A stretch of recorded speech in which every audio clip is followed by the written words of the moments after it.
Yeah, we're just talking about sock vignettes, Dred. I feel like you always get these sock vignettes, but I don't know if you've gotten any lately.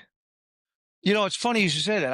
I have so many F3 sock stories because I wear my F3 socks on a daily basis.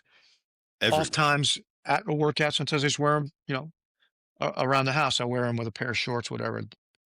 Anyway, because they're so well constructed and because they're emblazoned with the distinctive F3 logo, they always attract a lot of attention. And that's where these Quite vignettes come in. naturally. I use them under all circumstances. Now, because this is the Thanksgiving version of the award-winning Whetstone podcast, I would like to do something a little different and not recite F3 sock vignette, but rather just express my deep gratitude for their mere existence. Mm. I Mm. mean, it is a quality sock that not only enables you to really do any kind of F3 workout just a little bit better than you do without it, but because of the distinctive F3 logo, it always attracts attention and it allows you to do some emotional headlocking. So I, for one, Plagu, am extremely grateful for their mere existence and would like to thank God uh, and anyone else who's Malco? involved in their production. I guess Malco, yeah. Yeah, Oh, was it Malco. Malco's idea? An F3 sock? Yeah. Well, mud gear socks in general, obviously, are Yes. Malco's Well, idea. let's thank Mudgear. Thank you, Yeah, I'm going to Mudgear, say mud and gear. Yeah. Yeah. and the creator, God the creator, Yes. for providing us with F3 socks. Life's too difficult to be in crappy socks, so don't do that. Something like Amen. that. Something Yeah. like Okay. close enough. It, Yeah. Yeah. I like it. it's starting to get cold, and I've noticed my Mudgear F3 socks also provide some warmth, which is good. I wasn't expecting that. They're a little thinner. Not just your heart. Like, it doesn't just warm your heart. Right, the It whole also body, right? warms your feet. Your feet. Yeah. Yeah. Yeah. If you're going to be a winner, you're going to need a coach. Sharpening doesn't happen by accident. A blade left untouched will rust, and a man left unchallenged will stagnate. Every man needs friction, resistance, and a whetstone to grind away weakness and reveal his true edge. Welcome to the Whetstone, where we reject comfort, disrupt the status quo, and forge men ready for impact. Hosted by Dread, Dark Helmet, and me, the Plague. This is where men step out of the drift and into acceleration, because iron sharpens iron, and no man sharpens alone.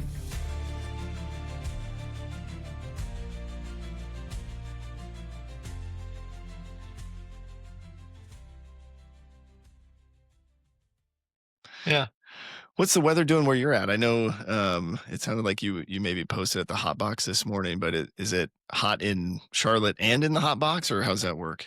7-1 degrees this morning. Wow, Well, that's not this beautiful. morning, right now.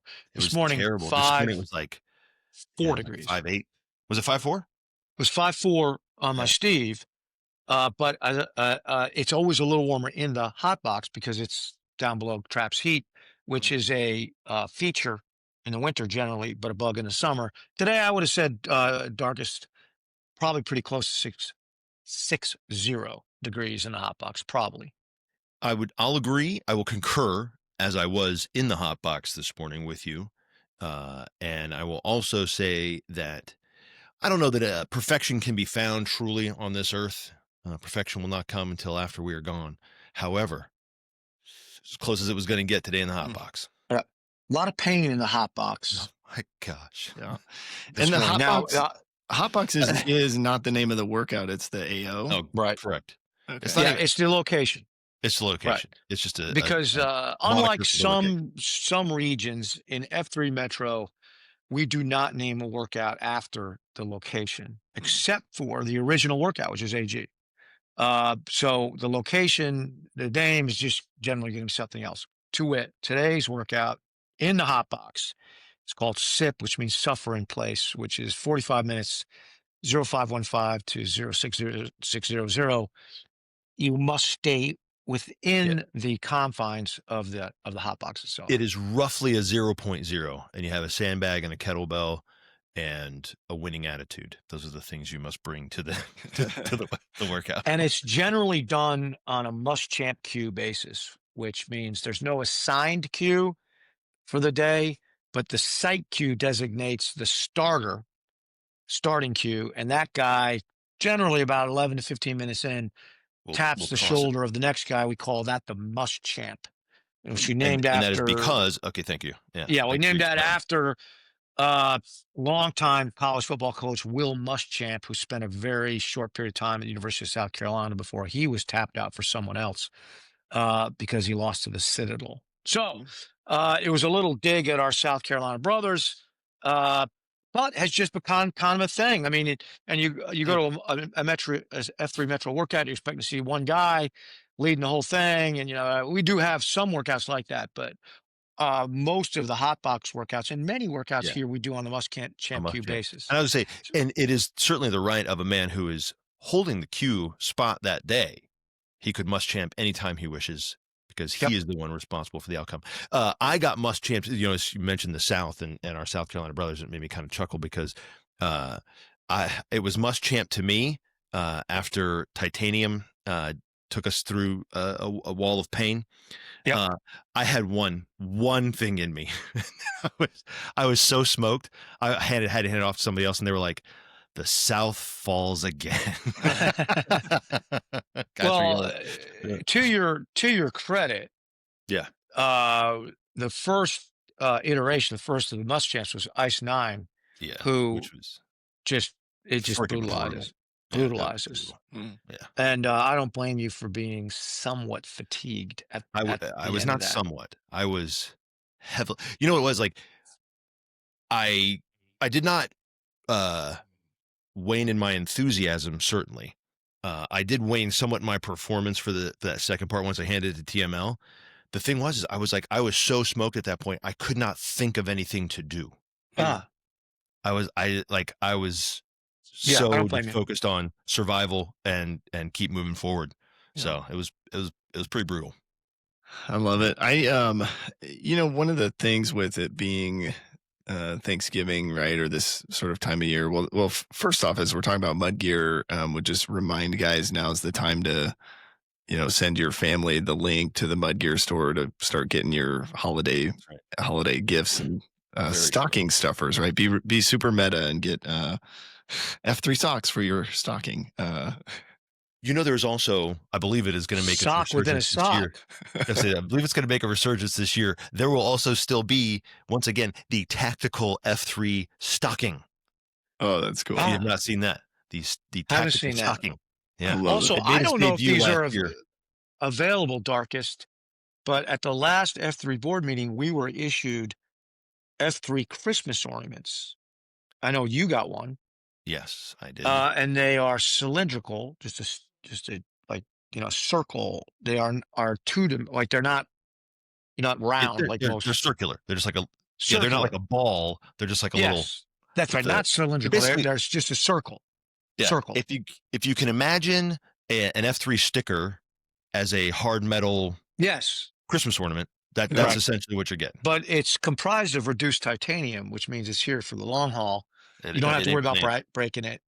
But I don't know if those are available at Mud Gear or not. It's a good question. I do not know. Members of the F3 board now have one. I have one. And it will, of course, occupy a prominent position on my Tannenbaum when we throw that thing up there Tannenbaum. In a week or so. Tannenbaum. What? Your wife a day after Thanksgiving? Christmas ornaments go up? No, we'll be lucky if we make it before Christmas Day. I love it. That's and good. Then the thing will be up there until February. Perfect. Nice. Yeah. I was just thinking about gratitude, right? And I hear a lot of COTs about gratitude. I feel like there's a lot in our, in some of my experience with 12-step programs. Certainly gratitude is an important thing, but I was trying to reflect back on where that shows up in F3 literature or principles, and I can't really place it, and so I was just kind of curious. Wanted to just talk through that, maybe more of a simple leadership sort of life principle, but wanted to get your guys' thoughts on sort of where that fits in the framework, or does it, or is it maybe part of all of those? I know we talk about love a lot, and so then I wasn't sure if there's some aspect. I think that gratitude shows up in F3 doctrine, such as it is in the same way that water shows up in the doctrine of a fish. and they don't say it because they're surrounded by it. So, I Yeah. mean, I You worked barely out, notice that you're in and it. you don't notice what you're swimming in. So, Yeah. Yeah. when you're in that workout in COT, I mean, the gratitude that you have for being fit, friended, and purposeful is just something we don't usually say because it is the environment in which we swim, right? It's oxygen. Yeah. Yeah, right. Yeah. And yeah, as you asked that question, I was gonna see, w- Dread agreed or not, right? But um, although it is not a cue point, right, in the Right. cue source, and it is not mentioned Nope. specifically in any way in Freed to Lead, but much like that, like guys say like on the Concentrica, they'll be like, but where's God on that? Yeah, And you're right. like, Mm. well, Yeah. much like that, like gratitude's everywhere, same way that God is everywhere. You Hmm. you can't get away from it. Yeah. It is. But there were a couple things that popped into my head. Is I would say, and again, I don't think it says it specifically. I'd have to go back and read to really see. But that's why I wanted to have Dredd, because he would know. But uh, in contentment, I Oh would yeah. say it'd be pretty tough to be overly content without acknowledging the thankfulness Yeah, that you have for the things around you, right? So sure. if you had to point at something, Hmm. I'd say it's probably baked in there the most. Yeah. But I also would add that there's a little phrase that I like, that it says, you'll never be happier than you are grateful, Mm. which I think is a pretty good one. And that's why that's a phrase that sticks in my brain. That's why I kind of would point to contentment, maybe as the place that it would show up, quote unquote, doctrinally, if you will. Yeah. Yeah. Yeah. I Yeah, love it. I like the way you put that, darkness. Yeah. I would also, but you say, where else does it show up? And certainly we've heard, I can't tell you the number of guys who mistakenly think I'm Dread when and I'm like, wow. I mean, He's horrified really that a you lot would. older than I was gonna say me. horrified So that you think that I look like him, but yeah, no, right? But like, honored, right? But no, guys think that I started this, and I'm like, actually, that wasn't me. Um, but but you get thanked a lot Mm-hmm. when you sit in the Nantan seat, and it used to make me a little uncomfortable, because I'm like, I didn't do anything. That's why Dredd always says honored, right? Always says honored. And I brought it to him once, and it's funny to talk to him like he's not here, right? Or talk about him as I can. But I brought it to him once, and I was like like, this. I don't. Yeah, there you go. Oh, that helps. Yeah. Or maybe I should do it, and then I won't know. Yeah. But it really helped. I brought it to him once, and it was just kind of struggling with it, because like guys were like, it was actually in Houston. You remember that when we went down? I just had I can't remember if it was just pre or post knee surgery, so I was kind of dragging. It was when we did that TV show, or that Oh yeah, that thing. I Remember that? I totally forgot about that until I you brought it know. up. Yeah. Yeah.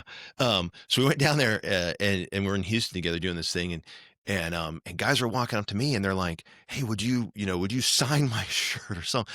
Or one guy was like, "Would you sign my Free to Lead?" And I'm like, I didn't write that, right? Like I had nothing to do with it. I wasn't even in F3. Like I had nothing to do with it, but then they were like, "Oh," and I was like, "Walk over there, have that guy do it." Right. But, so it would make me uncomfortable sometimes. And Dredd was like, "Look, a lot of times a guy just needs somebody to thank, just needs somebody to walk up to and be grateful for, because something has meant something to him. And if you're the physical embodiment, to him in his mind, that this is the person that I should be grateful to for a thing that maybe I dubiously had anything or nothing to do with. There's something about that. And I almost now feel almost a reverence around it.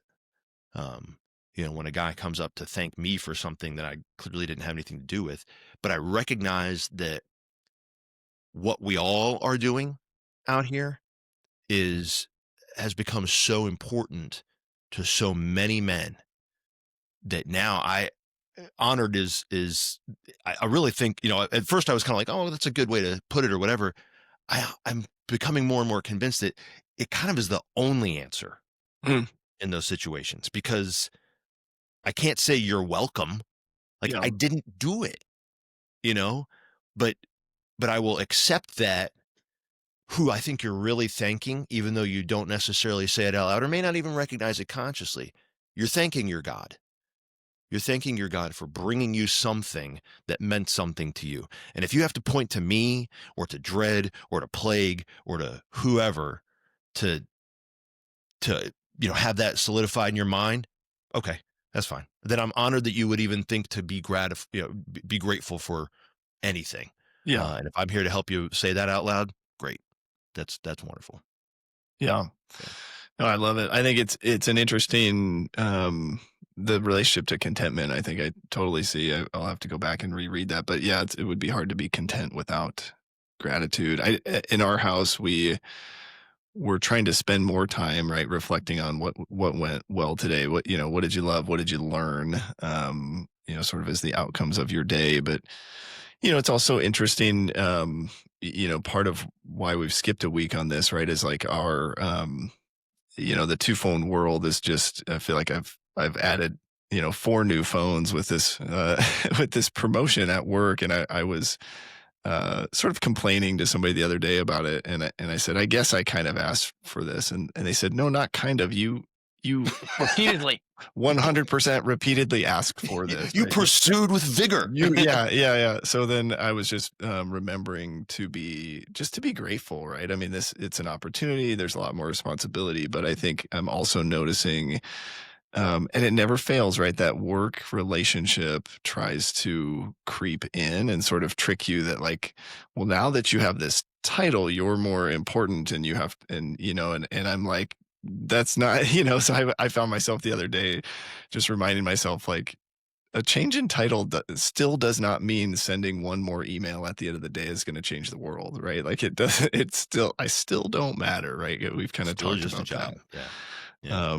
But one of the things I've been working on, and we'll have to kind of see how this goes, but and this is maybe a good use case for AI, but I've tossed all of our episode transcripts into this notebook LLM thing, and I'm sort of asking it, like, Look for Whetstone the book coming later in Whetstone the book. 2026. Well, just to kind of, because I think what I do, when I listen to content, I'm like, oh, that was really good, and then, like, applying it is really difficult because I don't go back, or I don't take notes. Maybe some guys take notes while they're listening, but we've spent a lot of time, talking about the framework and kind of putting things together, right? Like, some of the minivan Centurion stuff fits into maybe different Q source topics, but it all goes back to, at least for me, which will be no surprise, is mission, right? So I spent some time writing out what I think my mission stack is. I was sort of calling it. I would love to find a way, like, we have the Concentrica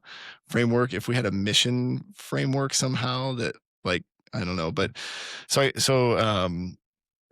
had sort of like my former, mission was like, and this is terrible, but basically, right, this isn't what I had written down, but it was like, achieve, accumulate, maintain power, recognition to prove my own worth, right? That's what I was focused on, right? Because, like, when I look at I my hope previous, you didn't write that down. That's it. well, so when I look at my, like, the previous missions, right, I had used all these fluffy words so that I would look good or sound good. So really looking at, like, okay, this sort of my masculine mission, right, which I'm just stealing from minivan Centurion. So love and protect my family, be an asset to my community, fight to hold the middle of my nation in order to fulfill my duties as a man. And then my spiritual mission, glorify God through steadfast obedience and love in order to help others experience freedom, healing, and transformation. And then I did create a work mission, so a mammon mission, develop people and systems in order to equip others to grow, lead, and multiply impact in their work, families, and communities. And then a personal mission, teach, lead, and sharpen accelerated men in order to reinvigorate male community leadership and strengthen brotherhood. So part of what I did, I don't know if you guys remember, we had that conversation about the Ephesians 4, and I had kind of come up with these questions, and I just, like, the shepherd, the teacher, the prophet, apostle, and just started evaluating and really found myself, the things that I'm driven to do are in that sort of more like shepherd type of role, even in this new role, like the things I'm asking questions about, the things I'm trying to communicate. And so I don't know, but I would love your feedback. My, like, initial take on these is there's still a little wordy. Like they're still too long for me to memorize, but I don't know. I would just love your feedback because I think this is a little bit of progress because I actually wrote it down. I think there was some barrier to like even getting it written down. But what are your thoughts on some of those? So first of all, good on you for writing it down. I will say that I think most men, and I think I'm safe in saying this, most men will either kind of pretend they have a mission, or they'll have sort of, because this is how I was, right? Had sort of a vague jumble of words kind of in their head where it was like, yeah, kind of this is what I'm all about, and usually it follows that sort of very, to use your words, fluffy pattern of the vinyl lettering, that goes up on the break room wall, that it's like, to world peace, right? That's basically what, like, just ridiculous, like whatever. And it sounds ennobling and it sounds good, but it's often kind of Oprah bombish underneath, kind of thing. So first of all, good on you for writing it down, because I don't think you can really truly refine it until you define it. Right? So you've got to have it written somewhere where you can look at it and go, is empower the right word? Right. You know what I mean? Otherwise, because when you say it in your mind, you're like, empower. Well, heck yeah, that's of course that's right. So I think good on you for writing it down. For me, it was a lot. That was a lot. Yeah. That was a lot. Yeah. Right? A lot of words. Well, and I also think that this is, and I think Dred and I don't, it's not massive, we don't divert from one another greatly, but this is another where I kind of come to sort of your personal purpose, and then the several missions which you may have at any given time and at any given place. Right. Yeah. And so these as missions, I heard the task and kind of the purpose, right? Kind of in there, right? The in order to, and that sort of thing. I had a little bit of trouble, maybe just because of the verbosity, maybe just because I was trying to pay attention and process one, and right until you jumped into the second, third, fourth. Yeah. Right. So whatever, but I feel like that condensing all of that to where it's like, boom, but one or two, one or two. I do this and this in order to get this. Yeah. Right. I do this and this in order to get this. Yeah. Right. And those, kind of Dred talk about those very just impactful words, forcible contact to strong effect, right? Yeah. That kind of a thing. Yeah. I think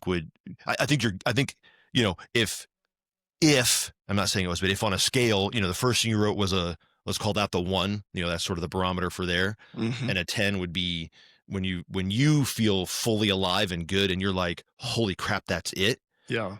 Maybe we're up in the 4 to 5 range now. Yeah. Right. There's a heck of a lot of progress. I did, because Helmet, we had that really great conversation about the movie credits and sort of like your purpose being the movie, right? And then those missions being, the movie credits. And so I think naturally the way I have them written down is my spiritual mission is sort of that ultimate purpose, just because of where, my relationship with my creator. And so I think that's maybe how I would organize that. But no, I love that. I think that's really good insight. So now let Dred clean it up for me and No, I I agree with most of what you said. I would say 2 things, Plagu, 3 things actually that you should do now that you've done that. First, build in a daily discipline of memorizing them. First. Second, build in a daily discipline of conducting an AAR by yourself. And saying, did I, yesterday? And for me, it's always sustain and improve. So for my van, prepare for trial in order to resolve disputes as quickly and efficiently as possible. So I say, did I do that yesterday? It could be sustain, it could be improve. I think about it and I pray about it. It also could be that I was OBE. So yesterday, for instance, I was OBE because I spent the day doing other things. I could not work. So I was overcome by overwhelmed. Oh, that was it. Yeah. overcome by events. Yeah, so events overcame me.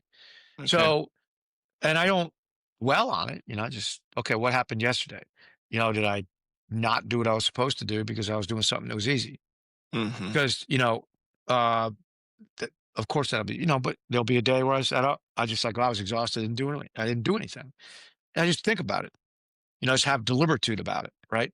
Yeah. Uh, and so that's the second thing. So first thing, daily discipline of memorization. Second thing, daily discipline of AAR. Third thing, as I go to your shield lock, throw it up on the board and have them help you with it. Mm. Yeah. And one thing I do with guys when they want to go over the mission statement or your stone, whatever, and I say, okay, write it on the board, and we look at each word, and I say, is that word necessary? If what happens if that word comes out? Mm-hmm. And that'll often cause us to take two or three words and combine them into a better word. Yeah. Because with a mission statement, the shorter the better. The more action, more active it is, the better. The less aspirational it is, the better. Just teach, lead, accelerating men. That, for me, that's my high impact man mission, my him mission. Teach and lead accelerating men. I mean, I know exactly what teach requires of me. I know what lead requires of me. Heck, that's what F3 is all about, right? I know what an accelerating man is. So I can understand that task. Yeah. Is there Uh, an in order to after that? yeah. Invigorate male community leadership. So it matches the F3 mission. Got So my role, if a guy said to me, where should I start with my him mission? I was like, are you an F3 guy? Yeah, well, it should dovetail. Our organization is about the invigoration of male community leadership. How are you aiding it? What are you doing to aid that? Mm-hmm. So that's what you should be doing, right? Yeah. Yeah. I had somebody recommend keeping they called it a leadership journal, but as I've started to write some of these things down, I do think there is some aspect of still like, what is it that I do? Right. So like this morning, right. Somebody sent me a text yesterday and pretty much everybody texts me and says, hey, I think we should do a podcast about this. And I'm like, I don't know. But the question was, we want a third F podcast so that we can, essentially like be bold in our faith kind of thing. Yeah. And so Knock I it was like, out, okay, yeah. well, let's talk, like, what's the purpose? What are we trying to do? And ultimately, as a Christian guy that want to convince other guys to believe in Jesus, right? Which Yeah, sure. I get, like, I'm trying to do that a lot of times too, but we got to talking about, well, what are the ways that you do that? Do you put a podcast out there called Jesus Lovers and hope all the people that don't already believe in Jesus will listen to it? Or do you do what we've done for a long time with either Q Source or TNT or just relationships in the gloom and get to know a guy, ask him questions about what he believes and like dialogue, And so I think we were, sort of overcomplicating it, but my role in that was I didn't really do anything other than just remind guys what we've always been doing. So I'm sort of like, I don't know if that's a skill, but I left feeling like they were I left feeling like I provided a service, right? And that they had a better plan forward. And I also didn't leave with like, I'm going to do all the tasks, which felt great. But, but I don't know. So I don't know what like skill that is, but it just, I'm trying to pinpoint it, but I do that a lot. Like a lot of times I'm like consulted for these things and Maybe what you do is consult. yeah. In fact, I think we've said that word before in Yeah, relation. we maybe. have. I'll have to. It feels like So, me ask you should put away your hammer and chisel because your mission statement must be flexible. Mm, And I recently changed my faith-based one, my discipler one. because of a new role that you took on, right? Well, no, actually it wasn't that, but it wasn't because of that. It was because I realized it wasn't specific enough. Mm. So, whereas my former faith-based mission, what I call my disciple mission, was to glorify God. That was the task. Glorify God in order to set free the oppressed through Christ. I realized that, or I came to the realization that that's not glorification of God is what I do anyway. Everybody's kind of supposed to do that. It's not specific. What do I do? Yeah, And that's so more about making the movie not what's my name next to. Yeah. I Yeah. changed it to lay bare the truth of the gospel in order to make it plain to the seeker. So that is now my discipling mission. That's a radical change. Generally, I don't make a radical change. But over the last, okay, Dark, I'm going to take it back. What you said is actually correct, and it's to some degree. It Mark that on started your a little calendar, Plaguey. Said it out loud. I well, was correct. No, I'm just- it started a little farther back, but I had kind of drawn away from Bible studies.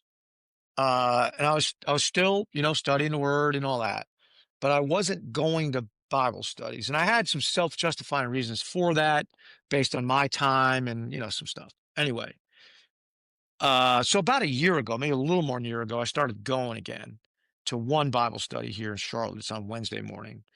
And that led me to go to another one on Monday morning. That was related to becoming an elder at church. And then that led me to go to another one on Saturdays, which is at my church because I'm an elder. So that's why I'm saying you're correct, Dark. And then I started another one on Fridays, which Dark came to today. So now I have 4. So I'm doing that, and this is what I believe. I'm my spiritual gift is to teach, and then I just came to my conclusion. I was asking myself my AR in the morning, did I glorify God yesterday? Well, I went to this Bible study. I was like, wait a second. I'm not asking myself the right question here. Did I lay bare the truth of the gospel? And to do that means, requires me to know it myself, and then to be skilled in revealing its contents and its wisdom. And that requires self-study, memorization, because if you want to teach something, you must really know it. So it accelerated my scriptural memorization, maybe go deeper into the word, and all things that are required to properly sustain laying bare the truth of the gospel. So that may change too at some point. And I thought so. That's why the hammer and chisel, you should put it away, because if your Yeah. It ain't in your stone. mission, if your mission is not reflective of what you're doing, or changes because of circumstance, or whatever, you realize there's flaws in it, you should make changes to it. And I do over time, from time to time. Not much, not big like that's the biggest change I've ever made. Yeah.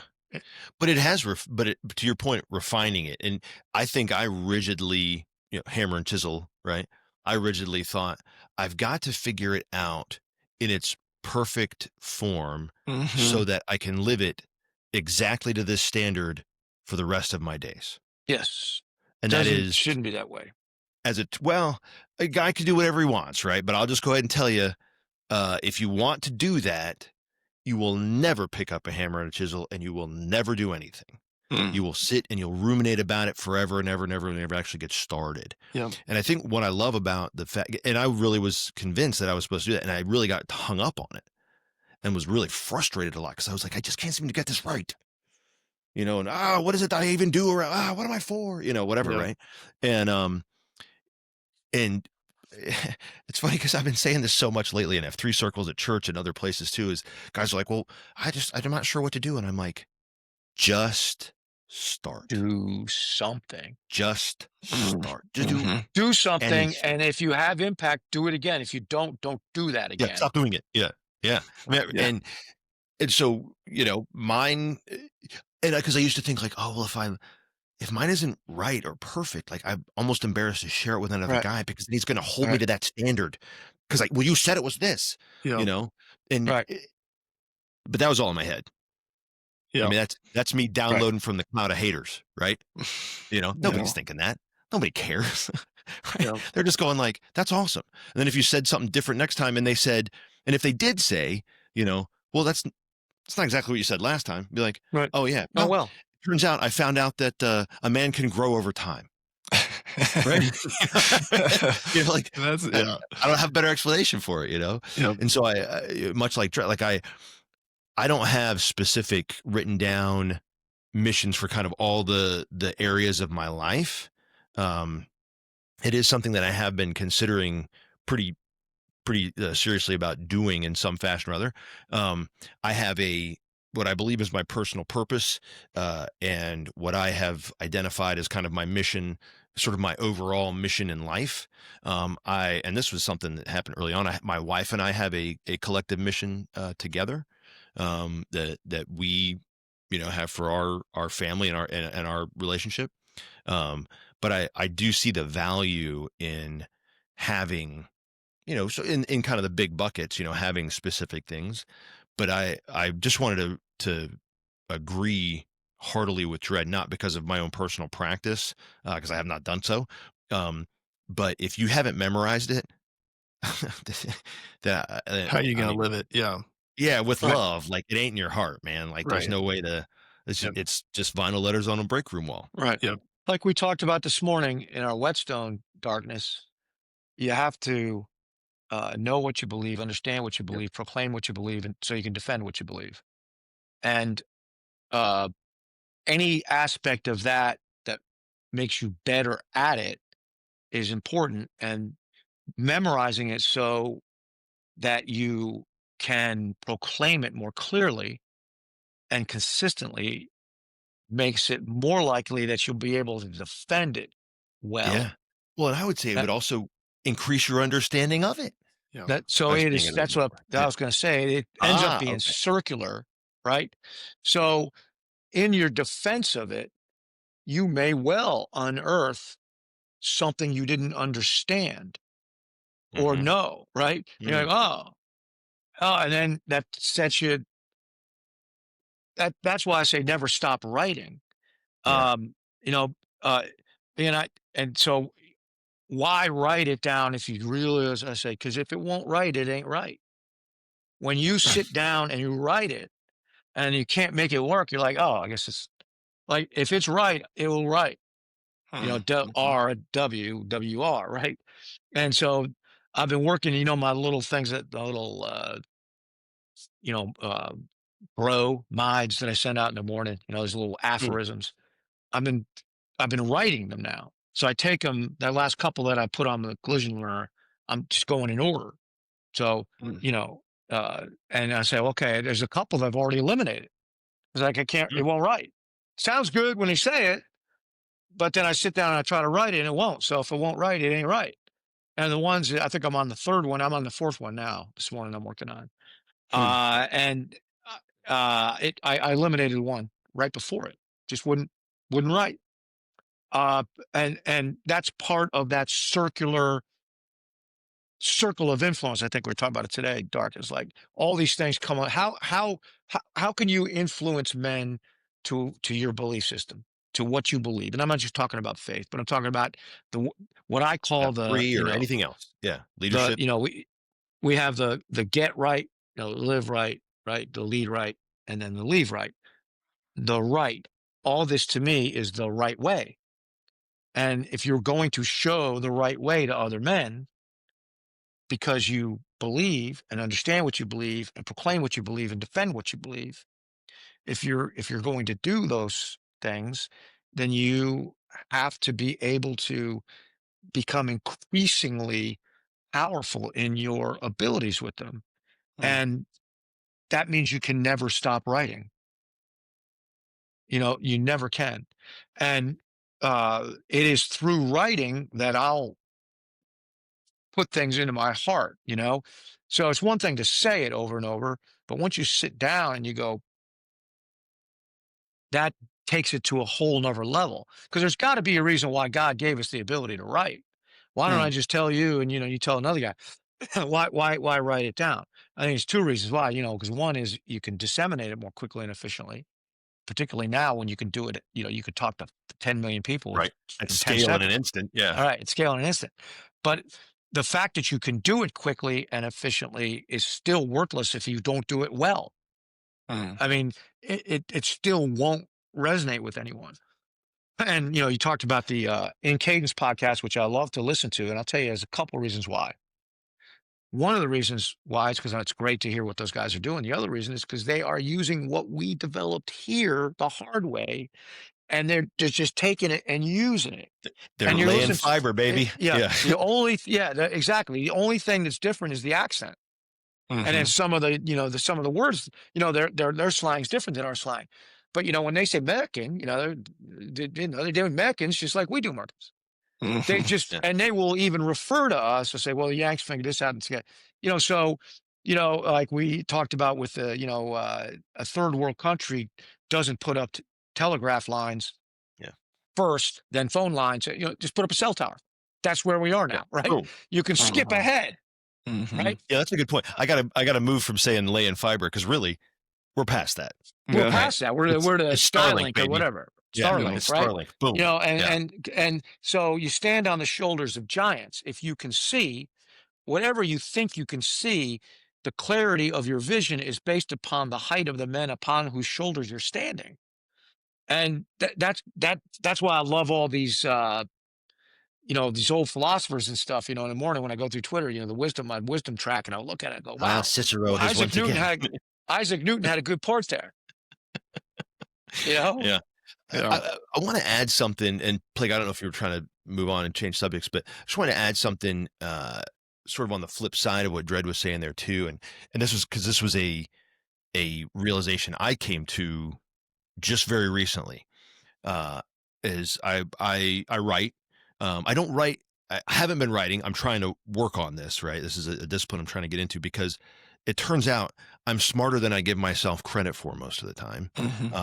And I also think, and I say that kind of facetiously, but mostly I feel like that there are things that God changes in my mind and my heart that must be shared with other men, not because I'm some sort of like and the standard is this, and so now he knows, but there's going to be guys that I resonate with differently than you would, or than Dredd would, or whatever. And so it's kind of my responsibility, kind of incumbent upon me to take those things that I'm being taught constantly, or things that I feel constantly, and to write them down and to say them, document them, whatever way, and so that they can be disseminated. Because it's a little bit ungrateful of me if I've been given this thing that I'm not sharing it, right? So that's one thing. But also, so I write, and I shouldn't say I hate, but I become less enamored with the idea of journaling because of this experience that I had. I was writing some stuff, and I was just, sometimes I just write because I'm just trying to get thoughts out, and like I'm frustrated about something, and a lot of times writing it down is somewhat, it's a little therapeutic, right? It's a little cathartic to get it out, right? But I went and found just recently. I found an old journal from, when I was probably, early 20. Actually, I'll say I probably started writing it when I was late teens, even. Right? Mid to late teens. I'd been writing some things back then, even like journaling, right? But mostly back then it was like a lot of, emo poetry, kind of, like, angst, a lot of angst, whatever. But I realized it was funny because I was writing some stuff, and then like that morning, and then I went and I found these, and they're sitting right here next to my chair in my office. But I went and found these old journals from way back when, and I started looking through, and I was like, Frank, you've been bitching about the same stuff for 30 years. Mm-hmm. And that really hurt my feelings. Like that hit me hard because, Dredd said, you write things down because it will help you refine what you believe. You can do it the wrong way too. You can write these things down enough and complain about these things enough, or these horrible things you feel about yourself, or whatever it might be, and you think you're being cathartic. I thought I was being cathartic, and maybe I was, and maybe I am sometimes, right? But I also think that my lack of writing things down of the things that God has taught me about myself, the truth about myself and about others and about the way the world works and about Him, right? My lack of doing that has unfortunately reinforced a lot of these other things, because I would sit and I'd whine and I'd piss and I'd moan and suck my thumb. Right? And I don't think I'm not a thumb sucker, in a global, like that. I don't, somehow I'm always like that. Have things happened to a guy? Sure. Does that make him a victim? No. right? Just because you were victimized, like an acute thing happened, doesn't mean that you get to turn into the guy who identifies that as his personality, right? But I think that I was holding myself back by constantly, and this is a scripture Dredd pointed out to me the other day that honestly I know I've read before, I'm sure I've read before, right? But had never read in this way or even thought about in this way, in Hebrews, talking about a cloud of witnesses, right? And he says, man, you're constantly downloading from this cloud of haters, and you got to upload to the cloud but never download, right? You can send it up the chain but never take it back, right? But I think that's part of what had kept me in this cycle of thinking I'm against the world, man. The world's against me and I'm against the world, and we're going to fight it out. And in my mind, in some ways, I had created a reality in my head where somehow that was ennobling. Yeah. Somehow that was like, right. It was total Jack Reacher type mentality of, I got, well, ain't nobody, help is not coming. You're the only one. I'll have to do it alone, or whatever. And like I just can't tell you that the lie, like that's a horrible lie. But so my point is not to get too far down the road. My point is be real careful what you write, right? And make sure it's the truth and make sure that you're using it for an ennobling purpose. Not because I'm afraid that you could get caught in this, this cycle of, because it really hit my right in the gut where it was like, you've been complaining about some of the same stuff for 30 years. When are you going to let that go? Yeah. When are you going to let that go? Right. Yeah, I don't think journaling, I did it, and I read it as a spiritual discipline. I did it for a while, a couple of years. I'm kind of rejecting it as a practice. Well, I rejected it. I read it. Yeah. I would go back and read them, and I would see this brilliance, right? And what I saw was nothing but the tear-stained scribblings of an unrepentant navel gazer. That's all I was doing. And they weren't shareable or helpful to anyone. So what was the point? Least of all me. Yeah. What was the point? So I stopped journaling. Yeah. But I kept writing. And I wrote for the use of providing what I thought I was learning, recording what I thought I was learning and providing it, and accepting it, for what it is, whether guys accept it or not, So yeah, I would say if you're using journaling to ease yourself or grow yourself into the daily discipline of writing, which I'm a huge adherent of, that's good. If you're using it simply to record your tear-stained navel gazing, I don't see the point. Right? Dry your tears, write something useful to another man, put it out on the internet, and then see if it helps anybody else.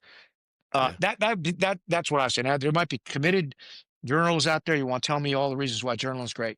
I'm probably not going to disagree with you or argue with you, but you're probably not going to persuade me to do it. That's how I feel. But I'm happy to have you tell anybody else how well it's worked for you. That may because be, there might be guys that it might work for. Yeah. I'll just tell you, I ain't one of those guys. Not anymore. That's right. Sort of depends on the purpose, right? Is what I'm hearing you guys say. We for a long time have done a soap journal, right? So basically, when I read my morning scripture, I'm identifying a specific verse. So soap is scripture, observation, application, and prayer. And for me, that's been really helpful just to process what I'm downloading from scripture. What's interesting though, I've been doing this since 2014 or so. And I went back and was able to read some of the things I was praying for, like before I went into this really dark place with drugs and alcohol. And I was actually praying for God to help me rely on him more, which I realize now was a really dangerous prayer. And he certainly answered that, but not the way I wanted, Right. So that to me has been a valuable thing. And actually our oldest daughter was reading some of them and she's like, can I have this for my birthday? She wanted that as a birthday gift. So kind of an interesting way to share my faith journey with her. But I would totally agree. I mean, I do think you can get caught in the trap of, like, if you're not making progress, and I do think some of these lies, Helmut, to your point, as you were talking, I was really identifying with you because some of those lies for me show up in, like, now that you have this title, everything you do has to be perfect. right? And so then Yeah. like and so then I'm like, and so then I hesitate, and and then I get stuck because I can't come up with anything perfect, right? I'm supposed to present to my team sort of a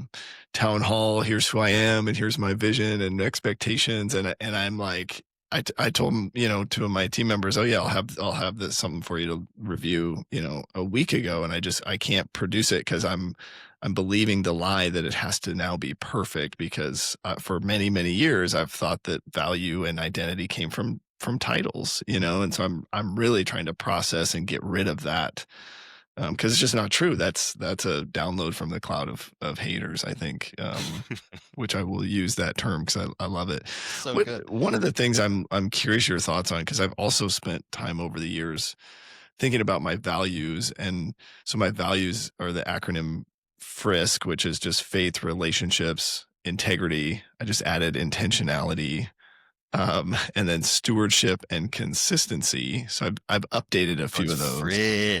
Frisk, yeah. But where did and I guess those to me they're simpler, they're easy. Like I'm basically memorizing a word and a definition, and so I'm wondering if maybe I start there. I don't know if you guys have any thoughts on that. As far as writing, Just as living, just Refining just like because I think I was going to tell you that I don't consider the soap thing you were describing to be journaling. Oh, okay. Yeah, I was And just we gonna, might I have was had a similar thought. we might have two Nope, definitions. same thought. To me, that's writing. That's And writing. the fact that you're going to share it with your daughter means it must be Boom. useful. Mm. I mean, so Well, even more so, my the fact wife that had she 2 thought it useful enough to volumes. want it shared with her, right? Right. Yeah. You know, Go ahead, sorry, you have 2 volumes? I had 2 volumes, and Marjorie and I went away on a trip once, and she opened up her bag. She had both of them in there, and I'd always encouraged her to read them. I didn't think she was, and they're sitting in there, and I was like, "Oh, you brought them with you so you could read them?" And she's like, "No, I brought them with me because my mother is taking care of the kids, and if she gets into these, we're about to get a divorce." So that's when I realized how useless they were, and she had been reading them, and I looked at them. I'm like, "You're right. These are just pathetic." Mm. And yeah, I threw them in the dumpster, Peak because it blowtorch. wasn't. Yeah, she wasn't saying, "Wow, this is good soap right here. This is script." She wasn't. Can I have these for my birthday? She's like, "You can't leave these around." Yeah. I don't have the heart to burn them, Yeah. Yeah. but emotionally Yeah. I'm I'm just burning gonna them. take them and hide them That's from pretty. others. She's like, it's like I don't want anybody to say it's like she was. I like to wear a dress by myself when we're or around the house because I have a fetish. My mother can't find your dress. I that woke me up to it. I'm like, and I looked at him and I'm like, they literally were tear stained scribbles of an unrepentant And it's navel funny gazer. because I would say I have the only value that may have come from those is when my kids were feeling similarly, when they were having struggles or something deep like that, where it was really really dark and deep and hard. I was able to go back and say, "Hey, let me read you something," right? This was dark and deep and hard in my life, and you overcome it. It's okay, right? But that wasn't the purpose for which I wrote it. Mm-hmm. It was the tear-stained navel gazing, right? I mean, but I didn't even realize it because I thought, well, that's what journaling is. It's just getting out your feelings. That is what and journaling is. Yeah. I don't think it's worthwhile. Yeah. I mean, Good point. Yeah, I meant in the sense of like this is. I guess I should rephrase that and say like, well, this is writing. This will be helpful. This will be great one day. My kids will go, bro. Let me tell you something. I read selections when I think it's appropriate. I don't want anybody reading this crap now. No. Right. And here I am, and I thought I was supposed to have this all figured out by 50 years old, right? I was supposed to be just coasting the last half of my life. Dred, do you learn stuff still? Nope, and change I'm how done. you're doing things? Nope. Nope, See, done. I knew it. Yep. Only one man has been able to accomplish this, and thankfully we have him here on this podcast, right? No, of course, I don't. And refine and change and What I say to you this morning that I don't. We were talking about some distinctions amongst our faith systems, our belief systems. I said I don't think you're right, but I don't believe you are right, but I don't believe what you believe is wrong. Yeah. in the sense that like it was some specific thing And that it you wasn't guys like believe. placating. It wasn't like No, hey, we were it's your debating truth. this. It wasn't like that at all. Yeah. We're debating a point of FCAM doctrine that I don't believe is right. In other words, I don't mean righteous, I mean correct. Like, I don't Yeah. believe that happened. Yeah. I don't believe that And, happened. Yeah. but if it did, it doesn't change. It doesn't make Yeah. it doesn't make it wrong, right? Right. Well, that's what I was saying. And it also, because the way that we were talking about it, and to phrase it just slightly differently, it was almost like I don't believe that what you are saying happened. Right. However, if in fact it did happen, for the sake of the argument, it does not negate anything that I believe. Yeah. Right. Like it doesn't run afoul of that. I don't think that happened. But if in fact it did happen, it doesn't mean that it's not. I would be true. happy to find out I'd be happy to find out it did happen. I have a way for you to find out, Dred. We can talk about it. Well, the only way to actually find that out would be to pray about it. Boom. In my mind. 100%. And I couldn't agree more. generally prayed to have the truth revealed to me. Yeah. So I don't know. Like, however slow and steady and over a cup of not coffee as that may be. No, I'm just kidding. But is some of that we should be having these conversations, and that should be the outcome, right? We maintain respect and friendship for other men because it's our duty to hold the middle, right? I mean, that's sort of how it all, or maybe not. I don't know. that is I agree wholeheartedly. That is the right way. That is the right way. And my deep held belief is that you should be able to argue, juxtapose opposing viewpoints in order to learn, not to diminish the other guy, and then both walk away edified. Yeah. Not walk away in agreement. The objective of arguing is not to win. The objective is both to learn. And we've lost sight of that because the only people capable of arguing anymore in America are lawyers and stand-up comedians. And that is a problem. Big P problem, something that can and must be solved. Must be solved. Because the right way is two guys should be able to sit down and say, oh, I believe this, I don't believe that. Why do you believe it? Oh, well, do you ever think about this? And shake hands and go, man, thanks, I learned something. Our society. Go ahead, Dred. Sorry. I was just going to say that is right now a problem that we have. It's the wrong way. We're on the wrong way now in that if you disagree, number one, arguing is bad. We should never do it. And if you don't agree with what I think, you're a bad person. That's just pure orism, rather. And the great majority of the population are either orists or they don't want to engage at all because they're constantly getting beat up by orism. And the only people who are capable of engaging in it are, like I said, lawyers, because that's our pros. We do it all the time, all day long, and stand-up comedians because they get paid to do it. And no one else there's no other field or profession. I know I'm exaggerating. I'm using hyperbole to prove a point, but there is no real other field in which that is taught that I know of. It's unity, unity, unity. We must all agree on everything all the time. And if you don't, you're a horrible person. And it's crazy. And something, and I would say this, just as a side note, that's part of why our medical profession is in such a terrible state. 100. It's exactly why. It's exactly why. You're not allowed to argue about it. You're not allowed to differ. It's follow the science. It's the experts said. It's whatever it might be.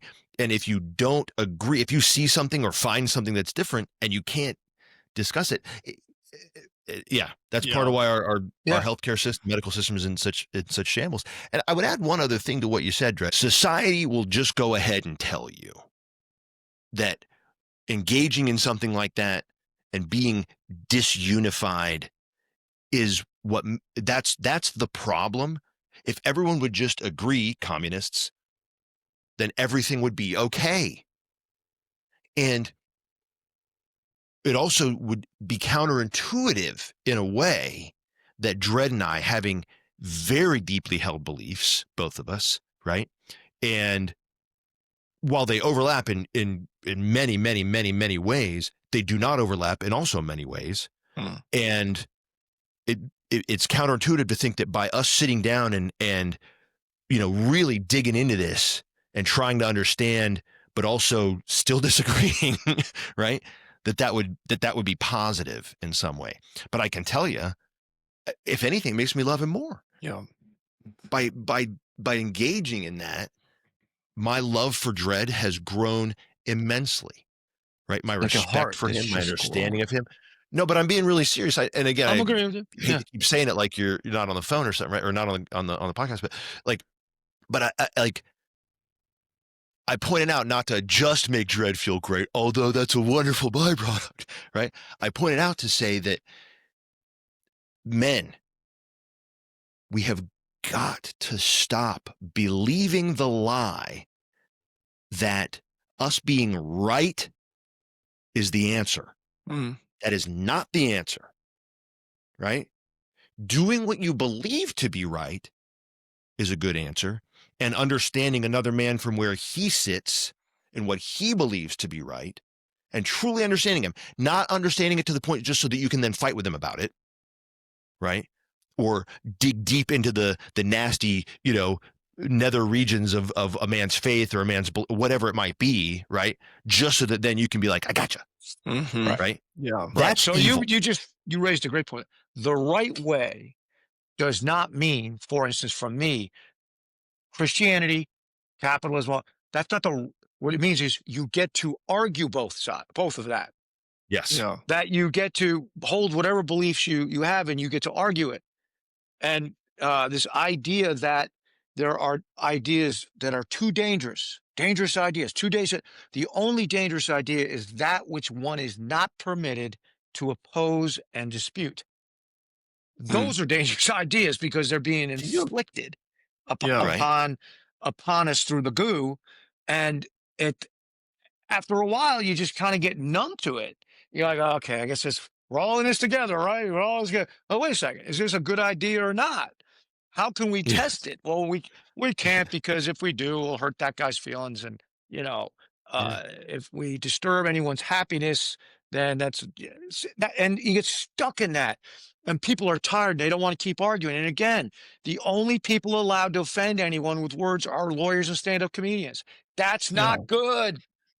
That's not We need a good. few more groups in there. You need a few Maybe more. minivan I don't- centurions. right. Yeah. That's right. I definitely want to dive in because I do think we could probably give guys some practical, just like how to argue. Like, maybe there are some mindsets. I've heard sort of just a couple mindsets, right? And I know this is something we need to work on, right, in order to fulfill our duty, right, as minivan centurions. I was also going to mention, I've got a friend whose son is working for the Daily Mail, and it's a steady job, but he really wants to be a paperback writer. Paperback writer. Sorry, I was holding on to that one with all the That's a talk good about one. writing, but Yeah. this is just thinking about gratitude and just how grateful I am for the two of you, and just I think that's one thing that you guys have taught me is like these conversations need to occur, and in a space where it's okay to be wrong, it's okay to not have it figured out, because I think we learn so much from that as opposed to talking to an AI chatbot or just reading an article and having conversation in the comments, right? I mean, there maybe is some value to that, but I think just like having conversation with other men to figure out, right? It's like in our last episode, if you don't know what you believe, you don't know where you stand, and like that's a problem. So I'm really grateful for you guys, and hope you guys have a happy Thanksgiving with your families. Thanks, I'm buddy. grateful for Thanksgiving. I'm grateful for socks, Thanksgiving, and Turkey socks. Yeah, turkey. And, Ooh, warm blood horses. And warm blood horses. That's right. Yeah.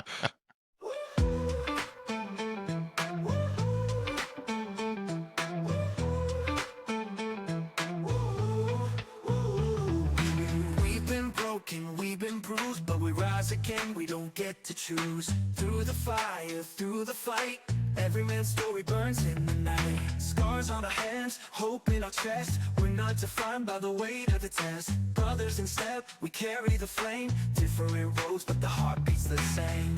Every man's got a story to tell, from the valley low to the mountaintop hill. Every man's got a story inside, standing strong, we won't hide. Every man, yeah, every man's got a story. Avoid the valley low to the mountaintop, yeah. Every man, yeah, got a story inside, standing strong, we won't hide. Every man, yeah, every man's got a story.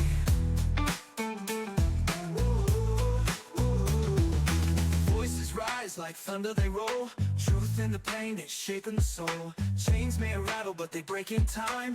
Every man's story is yours and mine. From the struggle to the glory, every man's got a story. In the dark or in the light, we keep marching through the night. Every man, yeah, every man's got a story to tell. From the valley low to the mountaintop hill. Every man, yeah, got a story inside, standing strong, we won't hide. Every man, yeah, every man's got a story. Every man's got a story to tell, from the valley low to the mountaintop hill. Every man's got a story inside, standing strong, we won't hide. Every man, yeah, every man's got a story.